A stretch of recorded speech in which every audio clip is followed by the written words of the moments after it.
சிவமங்கலம். உன்னிடம் வேண்டி வந்திருக்கிறேன், உன்னை வேண்டி வந்திருக்கிறேன் இறைவா. அதாவது உன்னிடம் வேண்டி வந்திருக்கிறேன், ஆனால் உன் கைப்பொருளை இல்லை. நான் வேண்டி வந்தது உன்னையே தான் ஈசா. இதுதான் ஒரு நிலைக்கு மேல இந்த ஞான பயணத்தில் நிஜமும் அதுதான். நடைமுறை வாழ்வியல் ஆயினும் சரி, ஞான பயணம் ஆயினும் சரி, நம்ம அவனை வேண்டிதான் வந்திருக்கோம். அவன் கைப்பொருளை வேண்டி இல்லை, அவனுடைய வளங்கல்களை நோக்கி இல்லை. ஏன்னா இங்கு நாம் வேண்டி வந்திராதவர்கள். நாம் கேட்டு இந்த பிறவியை நமக்கு தரவில்லை. இந்த பெரு விவசாயியின் விதைப்பினால் விளைந்த பயிர்களாய் நாம் இருக்கிறோம். நம் வரவை அவன் வேண்டி இருக்கிறான். அவ்வளவுதான். இந்த நெடும் பயணத்துல பிறந்ததுல இருந்து அந்த முடிவு வரை அவன் அனைத்தையும் தீர்மானித்து வைத்திருக்கிறான். அதனாலதான் இந்த மனிதன் அந்த தீர்மானத்தில் இல்லாத அதை சார்ந்த முயற்சிகள்ல இந்த மனிதன் பெரும்பகுதி தோல்வி அடைந்து விடுவதற்கு காரணம் அவன் தீர்மானம் வேறு, என் தீர்மானம் என் கட்டுப்பாட்டில் நீ கணிப்பதற்கு இல்லை. அதனாலதான் இந்த களத்திற்கு பேரு கர்வபங்க பீடம் அப்படின்னு ஒரு பேர் இருக்கு. சம்மார பீடம் மட்டும் கிடையாது, கர்வபங்க பீடம் அப்படின்னு ஒரு பேர் இருக்கு. யாருடைய கர்வத்தையும் பங்கம் செய்பவனா என்ற பரம்பொருள் இருக்கிறான். அதனாலதான் ஒரு தீர்மான வளையத்துக்குள்ளார எத்தனை பெரிய அதிரதர்களாலும் இங்கு கணித்து விட முடிவதில்லை. யூகம் அதுவும் வகுத்து விட முடிவதில்லை, வியூகம் வகுத்து விடவும் முடியவில்லை. முழுசா அது அவன் கட்டுப்பாட்டிலேயே இருக்கிறது. அப்ப நேற்று வரையும் அவன்தான் தந்தான், நாளையும் அவன்தான் தந்தான், இந்த கணத்தையும் அவன்தான் தந்தான், நமக்கு தேவையானது அவன்தான் தந்தான். நம் பொருட்டு அதை மாற்ற போறதே இல்லை.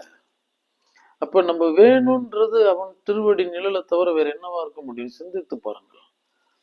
நேற்று இட்டது இன்று, இன்று இடுவது நாளை முறை வகுத்து வழங்கப்பட்டிருக்கிறது. விதைப்பு விளைச்சலாய் இருக்கிறது. இன்று விதைப்பது நாளை விளையும். அப்ப விதைச்சது விளைஞ்சிருக்கு அப்படின்னா என் வாழ்வில் நடக்க வேண்டியது அனைத்தும் நடக்கும். இந்த புவியினுடைய ஒட்டுமொத்த கணக்குகளும் தனி உயிரின் தனி மனிதன் கணக்குகளும் எழுதி முடித்து மூடி வைக்கப்பட்டு விட்ட மாய புதினங்களாய் இருக்கிறது. அவரவர் அந்தந்த கணத்தில் அந்தந்த களத்தில் அந்த படிப்பினை என்கிற பெயரால் கடந்து செல்கிறார். இப்ப இதெல்லாம் முடிஞ்சிருச்சு. இந்த நிலைப்பாட்டுல நமக்கு தேவை அவன் சித்தம்தான், சிவ சித்தம்தான், வசி சிவ சித்தம்தான். சிவ சித்தத்தில் வசித்திருக்கின்ற நிலைப்பாடுதான் ரொம்ப பெருசு. ஏன்னா அவன் அருள்ங்கிறது சிவன் அவன் என் சிந்தையில் நின்றதனால் அவன் அருளாலே அவன் தாள் வணங்கி, அவன் அருள் இருந்தாதான் நான் அவனை நினைக்க முடியும். அவனை நினைக்கிறத விட மாதவம் ஒன்று இல்லை. அவன் பெயரால் கண்டு அவன் பெயரால் கருதி அவன் பெயரால் களமாடி இங்கு செய்யற இந்த சிவகர்மத்தை விட பெரிது ஒன்று இல்லை. இதுதான் சத்தியம். நான் வழிபட்டதுனால என்ன பலன்ற? நான் இவ்வளவு நாளா அதை தொழுதுகிட்டு இருக்கேன், இதை தொழுதுகிட்டு இருக்கேன், எனக்கு இறைவன் ஒண்ணுமே அருள மாட்டேங்கிறான்னா இது ஒரு மூடர்கள் வாதம். வழிபடுறதுதான் தவம். அவனை நினைச்சுக்கிட்டு இருக்கிறது தான் தவம். தேவையை முடி ரெண்டையுமே கருதாத. கைப்பொருளையும் வேண்டி அவனையும் வேண்டி நிற்காத. கிட்ட போவதில்லை. ஆமா, அவன் கிட்ட போவதில்லை. அவன் கைப்பொருளை கொடுத்துட்டு போயிடுவான். அருளும் அளவு விதி மறந்த பரம். சுமையை வச்சுட்டு போயிடுவான். பாலுக்கு பாலகன் அழுத்திட்ட பார்க்கடல் இருந்த பிறான். என்ன அளக்கணும்னு தெரியாதவன், அளந்த பின்னும் அவர்களுக்கு நிறைவை தந்ததான்னு தெரியாதவன். அத்தனை பெரிய உத்தமன் உமா மகேசன் நம் தந்தை சிவபரம்பொருள். மறந்து விடாதீர்கள். அவனையே வேண்டி நில்லுங்கள், அவனிடத்தில் வேண்டி நிற்காதீர்கள். அவனை தவிர நமக்கு எதுவும் தேவையில்லை. நாம இதெல்லாம் எங்க முடிய போகுது? எல்லாம் முடிஞ்சிடும். நீ பிறந்ததுல இருந்து இந்த நாள் வரைக்கும் எதையெல்லாம் விரும்பி அதுதான் சாஸ்வதம், அதுதான் நிலைப்பாடுன்னு எவ்வளவு கடந்து வந்திருப்ப. இதெல்லாம் எது வரைக்கும் கடக்க முடியும்? இந்த உடல் எந்திரம் பழுதுபடாத வரைக்கும், அது நோய்வாய்ப்படாத வரைக்கும், அது நிரந்தர துன்பத்திற்கு வயப்படாத வரைக்கும் நீ இதை கருதி இருப்ப. அதுக்கப்புறமேட்டுக்கு உனக்கு ரெண்டாவது உண்மை புலப்படும். அங்க உடல் தாண்டா சாஸ்வதம், அங்கு நான் வைக்கப்பட்டிருக்கிறேன், கனவு கண்ட போது எதோ வந்தது, அதெல்லாம் இங்க ஒரு விலையை கொடுத்துட்டு போயிடுச்சு, நோயாய் துன்பமாய் கொடுத்துட்டு போயிடுச்சு. அப்ப நோயற்ற வாழ்வு, வலியற்ற வாழ்வே பெரிய சமாதானமா தெரியும். அப்ப இந்த எந்திரம் முடங்க போறதுங்கிறது உண்மை. மேடை இருக்கு, கால் இருக்கு, நான் ஆடி பார்த்தேன்னா ஆடின அளவு ஓய்வு எடுக்கணும். இந்த உலகம் தண்டை எல்லா நிலைகளையும் நீ கொண்டாடி பழகுன அப்படின்னா அதற்குண்டானது எதிரானதையும் அடையணும். இந்த களம் அனைத்தும் தருகிறது, எல்லாம் தருது. நீ வேண்டினதை தருகிறது. தந்தது நீ எவ்விதம் கொண்டாடினாய், கொண்டாடின அளவு இது கடும் துன்பத்தையும் தந்துருது. இன்பத்தில் ஆழ்ந்த அளவு எவ்வாறு துன்பம் வைக்கப்படுகிறதோ அதே போல இந்த சகம் தந்த நிலைகளை நீ கொண்டாடி அதற்கு அடிமைப்படும் பொழுது அதற்கு எதிரானது விலையாய் வைக்கப்படுகிறது. அதனால சாட்சியாய் நின்று பழகுங்கள். மனமே நீ என் நிலை இழந்தாலும் மனமே நீ உன்னிலை இழக்காதிரு. இங்க இந்த களம் என்ன நிலைகள் வேணாம், அது எதை வேணாலும் தரும், எதை வேணாலும் பிடுங்கிக்கும். அது எதை தந்தா என்ன, எதை பிடுங்கின நமக்கு வேண்டாம், அவ்வளவுதான். சாட்சியா இருப்போம், அதை நம்ம கொண்டாட வேணாம், உலகம் கொண்டாடிட்டு போடணும். நாம் கொண்டாட வந்திருப்பது சித்தத்தை சிவன்பால் வைத்து காயங்களினால் சகல கர்மம் செய்ய வந்திருக்கிறோம். நமக்கு இது போதும். அந்த தடையில்லாத சிந்தனை இருந்தா பத்தாதா? தைலதாரை போல அங்க ஒரு எண்ணெய் கிட்டு இருந்தா பத்தாதா? வேற என்ன தவம் இங்க வேண்டி கிடக்குது? அதெல்லாம் தவம் எதுவும் இல்லை. சிவத்தை சித்தத்திற்காக்கி வாழ்வதை தவிர இங்கு வேறு ஒன்றும் இல்லை. சித்தம் சிவமானால் நித்தம் தவமாகும், நித்தம் தவமாக சித்தம் சிவமாக. விரைந்தம் சிந்தை புகுவீர் சிவமே போற்றி, விரைந்தம் சிந்தை நிறைகுவீர் சிவமே போற்றி. அதுவும் சிவசித்தம், இதுவும் சிவசித்தம், இங்கு எதுவும் சிவசித்தம், நீ சதா வசி சிவசித்தம். திருச்சிற்றம்பலம், சிவமங்கலம், வசி சிவசித்தம், வேறொன்றும் இல்லை. இதுதான் சித்தம். சிவமாயிட்டா நித்தம் தவம். அதை முழுசா அந்த மாட்டை கட்டிடுறது, முடிஞ்சிருச்சு. வாழ்வு தவ வாழ்வு. இது ஒரு அற்புத வாழ்வு. கனவிலும் தேவர் கரியாய் போற்றி, நனவிலும் நாயிர் கருளினை போற்றி. அங்க கனவுல கூட தேவர்களுக்கு காட்சி கிடையாது, பரம்பொருள் காட்சி கிடையாது கனவுல கூட. ஏன்னா அவன் உறங்க போவதே இல்லை, அங்கு இரவே வரப்போவதில்லை. அதனால அங்க காட்சி இல்லை. இந்த மண் உலகம் தான். எவ்வளவு மாயை இருக்கோ அவ்வளவு மெய் இருக்கு, எவ்வளவு பொய் இருக்கோ அவ்வளவு மெய் இருக்கு. இது தலம், ரெண்டு இருக்கும். இது எல்லாத்தையும் தாண்டி அதை அடையிறதுங்கிறது தான் இந்த களம், பண்டம், இந்த சில நிலைகள், இந்த ஸ்தானங்கள். ஏன்னா நம்மளுடைய குறிக்கோளை இந்த உலகம் தீர்மானிக்க வச்சது.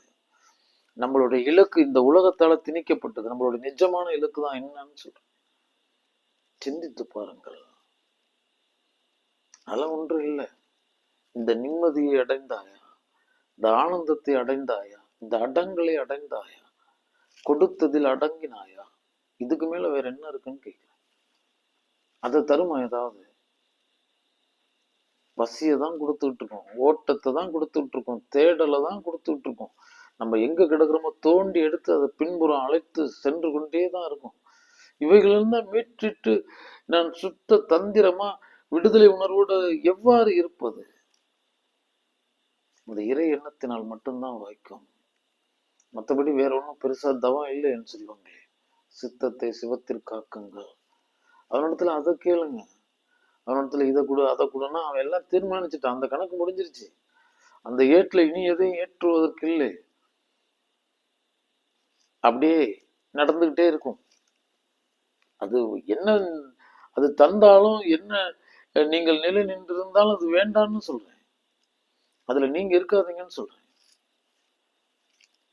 உன்னிடத்தில் எது வேண்டுமானாலும் இருக்கட்டும், நீ என்னிடத்தில் இரு, நீ அவைகளிடத்தில் இராதே. இறை தத்துவம். அதனால அவன்கிட்ட போயிட்டு வேண்டிக்கிட்டு ஒரு சடங்கு மாதிரி, ஒரு வியாபாரம் மாதிரி, இதை கொடு அதை கொடுன்னா, எப்பொருளும் ஆக்குவோன் ஈசன், வேண்டுவன அறிபவன், வேண்டுவன தருபவன். உனக்கு என்ன கேட்கணும்னே தெரியாதுங்கிறது தான் உன் பிரச்சனை. உனக்கு என்ன தேவைன்னே உனக்கு தெரியாது. நீ எதையோ கேட்டுக்கிட்டு இருப்ப, ஆனா உன் தேவை வேறையா இருக்கும். ஆமா, உன் வாழ்வியல் தேவைங்கிறது மறுகணம் உனக்கு என்ன தெரியும்? எதிர்காலம், புதிர்காலம், மறுகணம் மர்மகணமாகவும் இருக்கலாம், மரணகணமாகவும் இருக்கலாம். அது எதுவோ வேண்டுமானாலும் இருக்கலாம். அது 100% புதிர் போர் முடிஞ்சிருச்சு. அப்ப நான் இதெல்லாம் கேட்க முடியுமா? அது எது வந்தாதான் என்னன்னு சொல்றேன். அது அரசனா வேடம் தந்திருக்கோம், அழகு பார்த்திருக்கோம், கரங்கொட்டி இருக்கும், வாழ்த்தி இருக்கும், எல்லாம் பண்ணியிருக்கும். அவ்வளவுதான். அடுத்ததுல உன்னை ஆண்டியா உட்கார வச்சு அடுத்தது அது செய்யும். இந்த உலகம் இது இப்படியே சுழற்சியாவே செய்துகிட்டு இருக்கு. இது நாடக மேடை தானே. இந்த இயக்குனன் தீர்மானத்தில் நீ உன் கதாபாத்திரம் வெடிக்கப்படுகிறது. அவன் உன்னை ஒரே கதாபாத்திரமா தர மாட்டான், மாத்திக்கிட்டே இருப்பான். எந்த வேடமா இருந்தாலும் நீ சிறப்பா நடிச்சுட்டு வா, வேலை முடிஞ்சிருச்சு. அந்த பாத்திரத்திற்கு அடிமையாயிராது, அதற்குள்ள ஊடுருவி போயிடாது. எல்லாம் மாறும், எல்லாம் கடந்து செல்லும். இந்த மனநிலையில இருங்க. உன்னுடைய எல்லாத்தையும் அவன் உணர்வான், எல்லாம் அவனுக்கு தெரியும். எது உனக்கு தேவைன்னு அவனுக்கு தெரியும். நீ பாட்டுக்கு அவன்கிட்ட அதை கேட்டுக்கிட்டு இதை கேட்டுக்கிட்டு இருக்காது. அங்க அவனை கேளுங்கள், அவன் திருடி நிழலை கேளுங்கள், அவனுடைய தொடர் சித்தத்தை கேளுங்கள், போதுன்னு சொல்றேன். அது பார்த்துக்கோ. இறையை எண்ணின கணங்கள் மட்டும் அமிழ்ந்த கணங்கள் என சொல்லப்படுகிறது, சாகா கணங்கள் என சொல்லப்படுகிறது. உன் வாழ்வை எரிக்கும் பொழுது நீ உள்ளார்ந்த சித்தத்தில் சிவத்தை தாங்கின கணங்களை அழித்து விட முடியாது. எந்த தீயும் மறந்து விடாதீர்கள் என் செல்வங்களே. அது மட்டும்தான் பொறுமானமான பொழுதுகள். அது மட்டும்தான், வேற ஒன்றும் கிடையாது. மற்றதெல்லாம் வேறன்னு சொல்றேன். மாயை ஏற்படுத்தின மாயையில் நீ பெருமாயோடு திரிந்தது, அதெல்லாம் உன் கணக்கிலே வராது. அதெல்லாம் கழிவுல சேரும், குப்பைகள்ல சேரும்.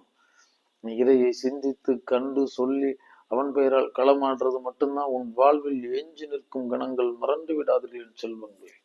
நற்றவா உன்னை நான் மறைக்கணும், சொல்லு நான் நமசிவாயவே. இறையை எண்ணின கணம் அன்று வேறு எதுவும் உன்னை இறுதி வரை தொடரப் போவதில்லை, சத்தியம் சொல்கிறேன்.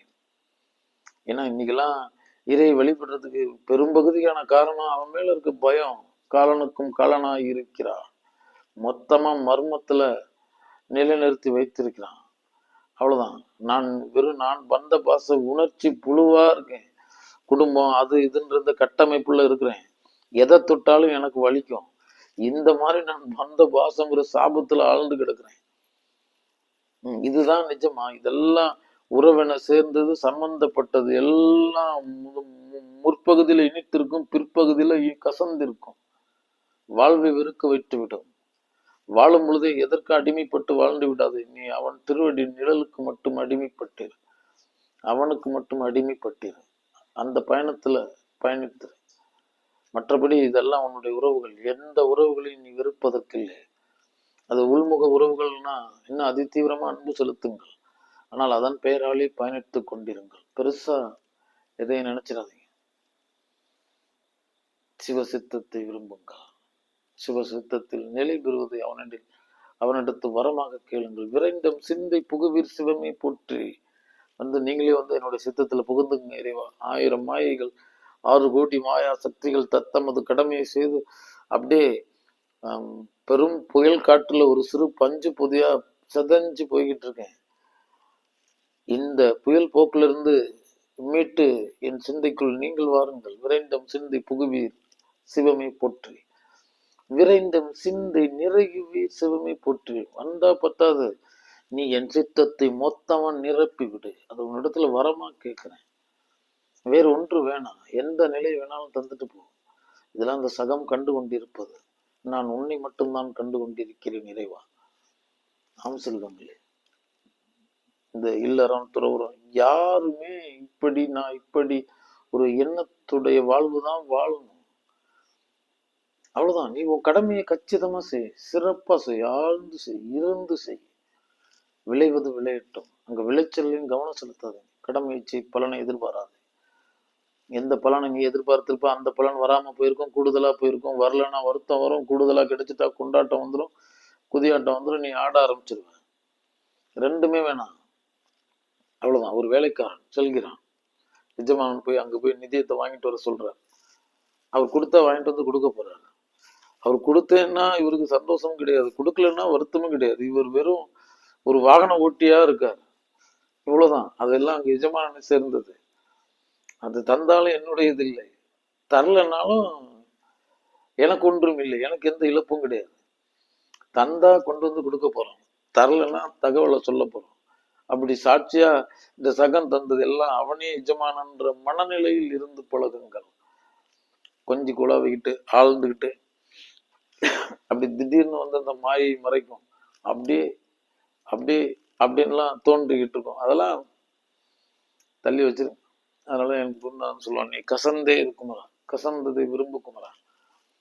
இந்த உலகம் சும்மா அப்படியே ஜெகன் மோகனன் ஒருத்தர் இருக்கான், ஜெகன் மோகினி ஒருத்தர் இருக்கான். அப்படியே கன நேரத்துல ஒண்ணு அங்க மோக வயப்படுத்தி மாயினுடைய எல்லைக்கு போயிட்டு அந்த மாய சுகம் கனவு சுகம் கொடுத்து அதுல ஆழ்த்தி அதுதான் வாழ்வுங்கிற பேரால மாயையில் உன்னை உழல விட்டு விடும்.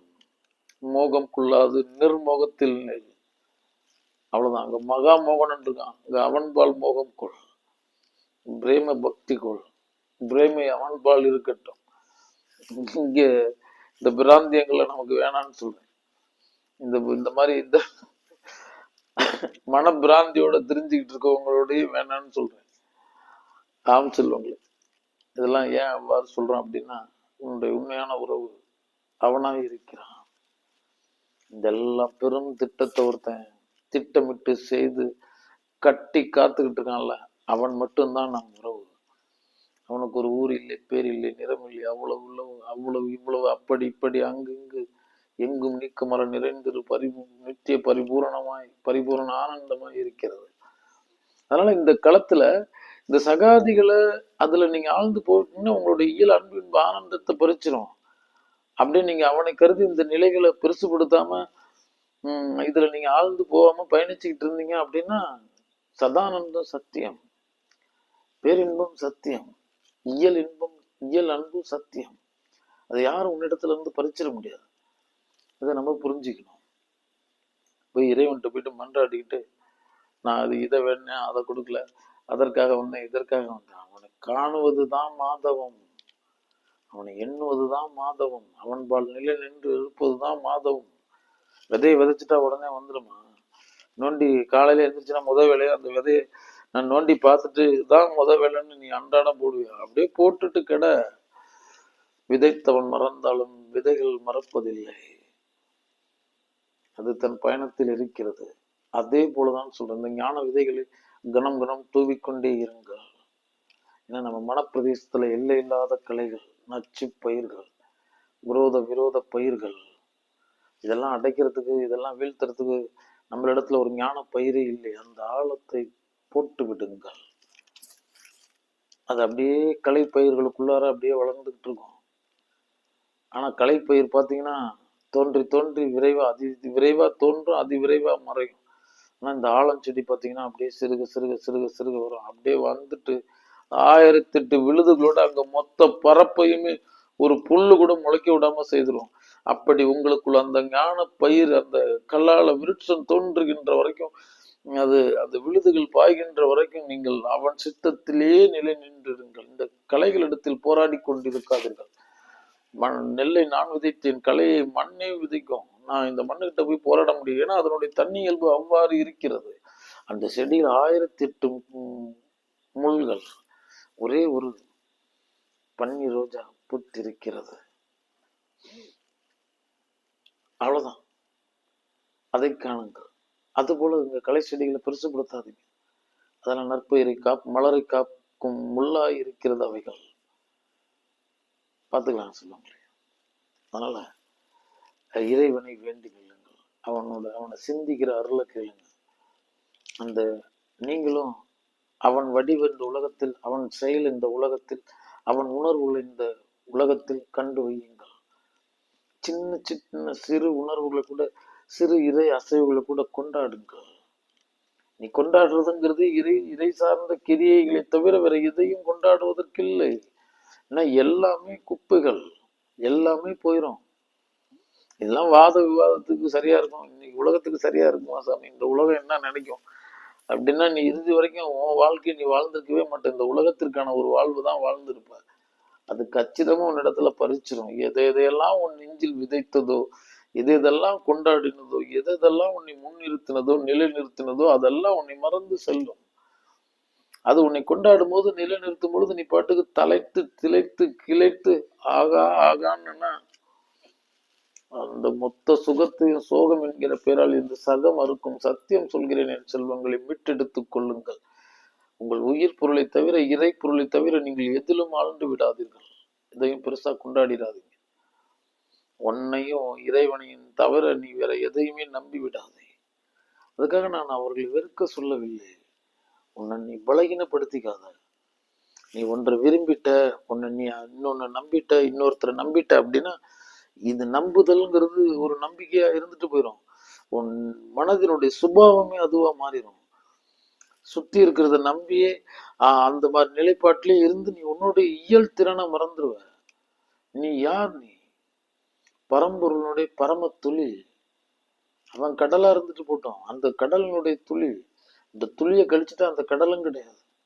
கடல் அறிவிக்கப்படுவதே இந்த துளியினால் தான். நான் கொண்டாடுகிறேன், நான் போற்றுகிறேன். ஏன்னா நான் இருக்கேன், போற்றுறேன். நான் இல்லைன்னா அவன் எவ்வாறு போற்றப்படுவான்? கார் இருளில் மறைந்திரு கரும் சிற்பம் என அங்கு வெற்றிருக்கிறான். அவன் நினைவுகளின் பெயரால, சொல்லின் பெயரால, வாயில் ஒளி பேழையை வைத்திருக்கிறேன். அவன் திருவடியை காட்டுகிறேன், நீ தரிசிக்கிறாய். சொல்லால நான் அவனை விளக்குகிறேன், சித்தத்தால் நீங்கள் விளங்கிக் கொள்கிறீர்கள். ஆம் செல்வங்கள்.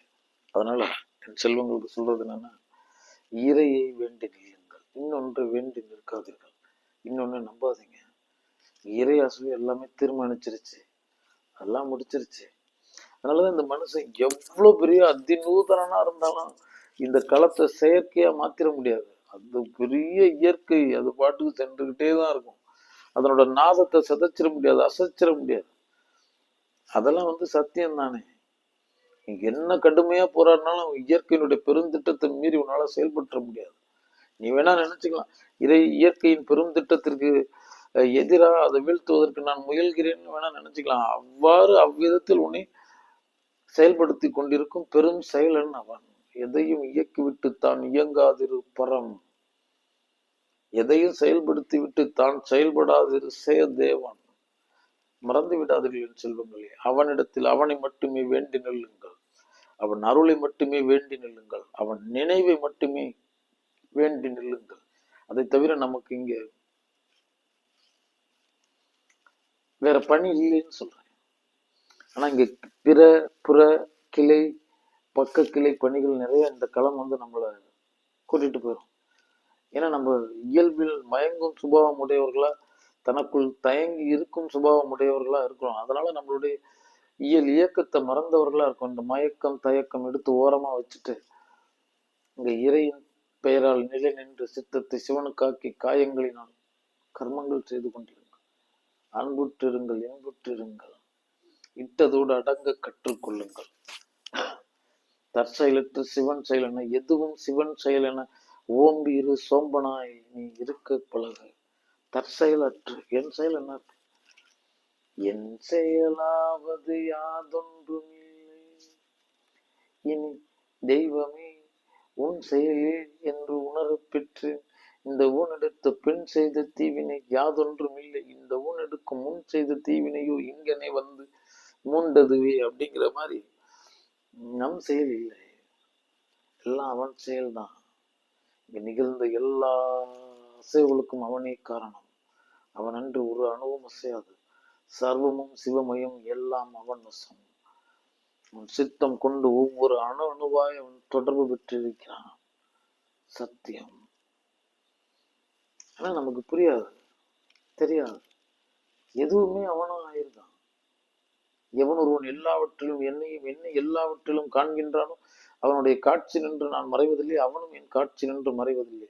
அவன் இதயத்து பொருளாய் நான் அங்கேயே ஆட்சி பெற்றிருக்கிறேன். இவ்வளவுதான் நிலைப்பாடு. இதயத்து பொருளாய் நான் அங்கேயே ஆட்சி பெற்றிருக்கிறேன். எல்லாமே சிவம்தான். எங்கும் திருமேனி, எங்கும் சிவசக்தி, எங்கும் சிதம்பரம், எங்கும் திருநட்டம், எங்கும் சிவமாய் இருத்தலால் எங்கெங்கும் தங்கும் சிவன் அருள் தன் விளையாட்டதே. எவ்வளவு பெரிய அற்புதம். நம்ம பேதத்தோடே இந்த சகத்தை கண்டு பழகிட்டோம். ஒவ்வொன்றையா பார்த்து பழகிட்டோம். அநேகம் கடந்து ஏகத்தில் நிலை நெல். ஏகன் செய்த அநேகங்களை அநேக விதமாக கண்டு விடாதீர்கள். அநேகத்தையும் புறந்தளிட்டு அங்கு ஏக நோக்கில் ஏகனை காணுங்கள். எல்லாம் இவனுக்குள் அடக்கம் என்று பாருங்கள்.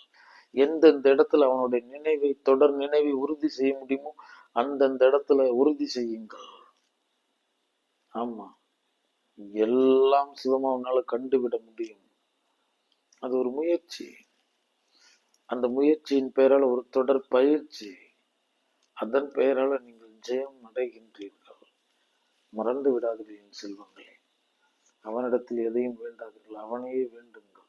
சகலருக்கும் சகலமும் தந்தவன் அவன் வந்துட்டானா போதும். திருவுக்கு திருத்துவம் தந்தவனும், இங்க யட்சனுக்கு குபேரத்துவம் தந்தவனும், ராவணனுக்கு சந்திரகாசம் தந்தவனும், பார்த்தனுக்கு பாசுபதம் தந்தவனும், ஸ்ரீமன் நாராயண வேதநாத கீதோபதேச ஸ்ரீ வாசுதேவ கிருஷ்ண பரமாத்மனான நம் தாய் மாமனுக்கு திருவேலி மிளலையில் இந்த சக்கரம் தந்தவன், சகலருக்கும் சகலத்தையும் தந்தவன். அவன் எதனோடும் தொடர்பு பெறாது அங்கு மயான ஆண்டியாய் உடலெங்கும் சுடலை பொடி பூசி விட்டிருக்கிறான் ஒரு உத்தமன், துறவி வேந்தன். ஏன்னா அதெல்லாம் தெரியும், அநித்தியம் தெரியும். நித்தியன் அந்த சுபாவத்தில் நிலை நின்று இருக்கிறான். கிட்டத்தட்ட உன் நெஞ்சுக்குள்ள அப்படி ஒரு நிலையை உறுதி செய்து கொள். இந்த சகம் தந்திருக்கிறதுல எல்லாம் நீ ஆழ்ந்து பழகிறாத. நீ ஆழ்ந்து இருக்க வேண்டியது உனக்குள்ளார. அப்பதான் வாழ்ந்து பார்க்கவே முடியும். மனம் தாழ்ந்து உனக்குள்ள ஆழ்ந்து வாழ்ந்து பார். வாழ்வு என்னான்னு புலப்படும். இந்த வையகத்தினுடைய நிலைப்பாடுகள் என்னான்னு புலப்படும். சத்தியம் சொல்கிறேன் என் செல்வங்களே, மனதார சொல்றேன். அவன்கிட்ட போயிட்டு எதையும் வேண்டாதீங்க. நீ அடி எடுத்து வைக்கும் போது உன்னை அவன் அறிவான். அவன் காலடி வீட்டுல இருந்து எடுத்து வைக்கிற முதல் ஓசையில அவனோட உள்ள கிடக்கை உணர்வான். அவனால் மட்டும்தான் உணர முடியும். அதனாலதான் அவன் தனிப்பரமென விட்டிருக்கிறான். ஆதலால் செல்வங்களே, அவனிடத்தில் வேறு எதையும் வேண்டி விடாதீர்கள், அவனையே வேண்டுங்கள். உன்னையே வேண்டி வந்தேன், உன்னிடம் எதையும் வேண்டவில்லை. நீதான் எனக்கு எல்லாம் தந்துட்டே. போதும் போதும். விரலுக்கேற்ற வீக்கம், வினைக்கேற்ற விளைச்சல். அதுல நான் தண்ணீரை வடிவு கற்றுக்கொள்ள வேண்டும். எதுவுமே இல்லாது போனாலும் நான் தண்ணீரை அடையணுங்கிற நிலைப்பாட்டுல இருக்கிறவன். ஏன்னா நான் ஆசையை விட்டாதான் இன்பத்தை அடைய முடியும். ஆசை அருமின் ஈசனோடு ஆயினும் ஆசை அருமின் ஆசைப்படப்பட ஆய்வரும் துன்பம் ஆசை விட விட இன்பம் தானே. ஆசை விட விடதான் இன்பம். நம்ம போய் அதுகிட்ட போராடிக்கிட்டு இதுகிட்ட போராடிக்கிட்டு இருக்கிறதுல என்ன இன்பம் இருக்கு? அதெல்லாம் எந்த இன்பமும் கிடையாது. ஆசை விட விடதான் இன்பம். மறந்து விடாதீர்கள் என் செல்வங்களே. இதெல்லாம் ஏன் சொல்றேன் அப்படின்னா, ஒரு ஆலயத்துக்கு போறோம் அப்படின்னா அது தத்துவத்தை தெரிஞ்சுக்கிட்டு போனோம்.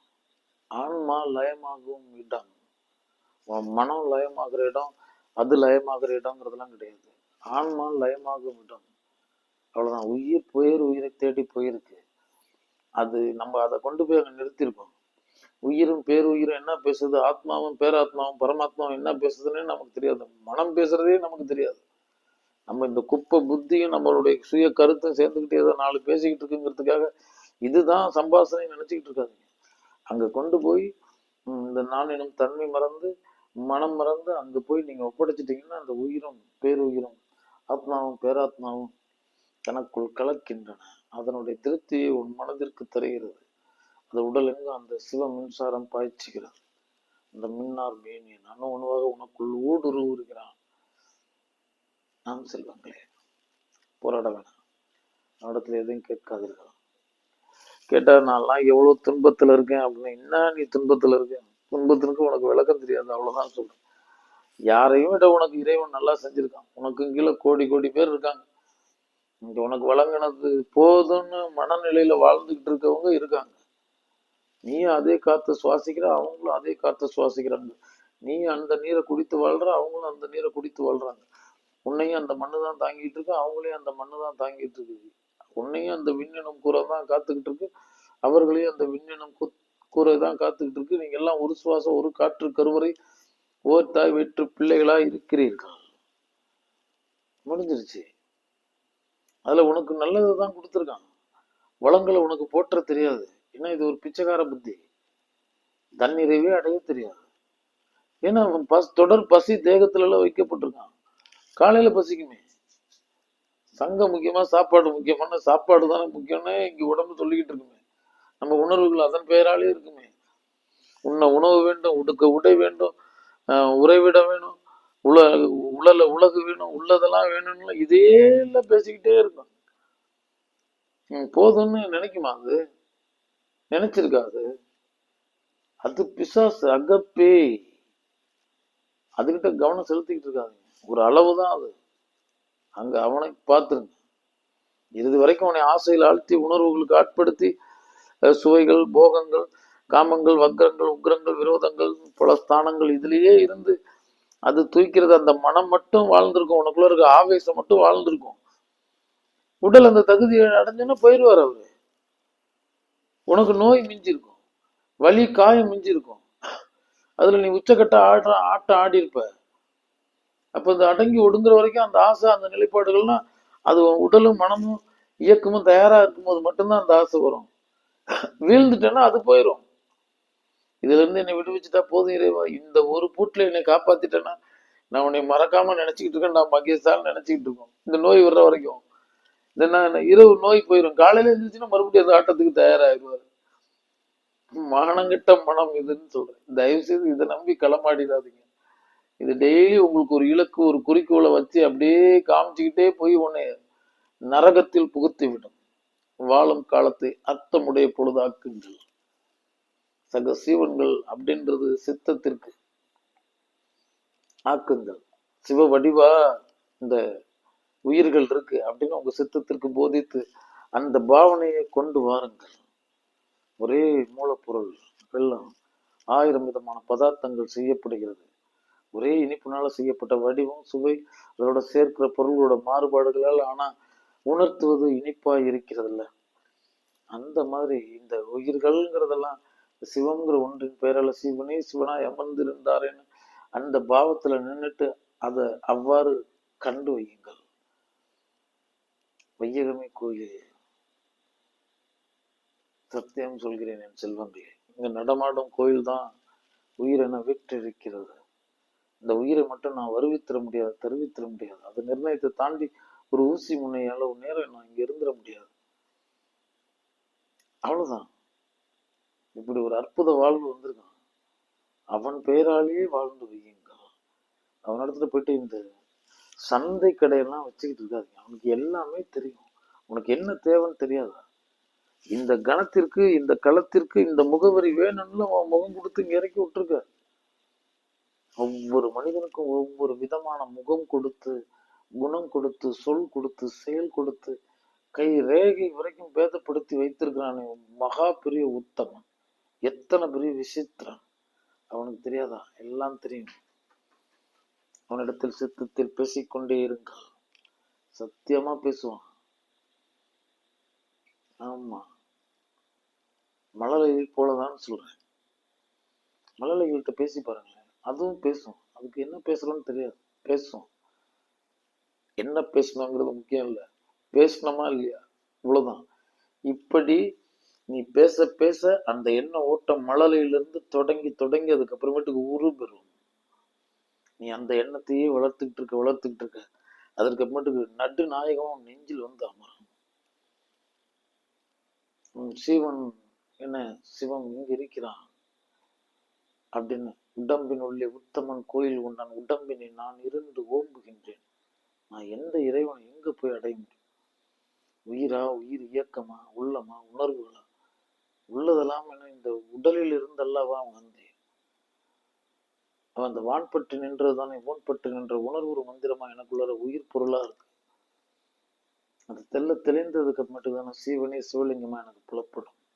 இப்ப என் இறைவன் எனக்கிட்ட பிடிபட்டுட்டான். அந்த பாவத்தில் உயிர் மயமாய் இறையை கருதி அதன் பெயராலே அது செய்த எதுவும் அப்படிங்கிற மனநிலையில் நின்று இந்த உலகை கண்டு வையுங்கள் என் செல்வங்களே. முழுசா நீ சிவசித்தத்துக்கு செல்றதுங்கிறதான் உன் வாழ்வினுடைய எல்லை. ஏன்னா நம்மள காலையில இருந்து இரவு வரைக்கும் இந்த வாழ்வியல் போராட்டம், சூழலியல், இன்னும் எவ்வளவோ நிலைப்பாடுகளால நம்ம அங்க அங்க அங்க அங்க அங்க அங்க முடங்கி கிடக்குறோம். இந்த ஒரு விதையை போடுங்க, அந்த கூட்டத்தோட கூட்டமா இதுவும் வளரட்டும். அதை நீர் ஊற்றி காத்து வைத்திருங்க. அப்படியே வளர்ந்து ஒரு நாள் நீ விதைத்த ஞான பயிரெல்லாம் விளைந்த அஞ்ஞான பயிரெல்லாம் இல்லாமலே போயிருக்கும். சத்தியம் சொல்கிறேன். அவனிடம் அவனை வேண்டி நில்லுங்கள். நம் சிவனிடம் சிவனையே வேண்டி நில்லுங்கள். சிவமங்கலம்.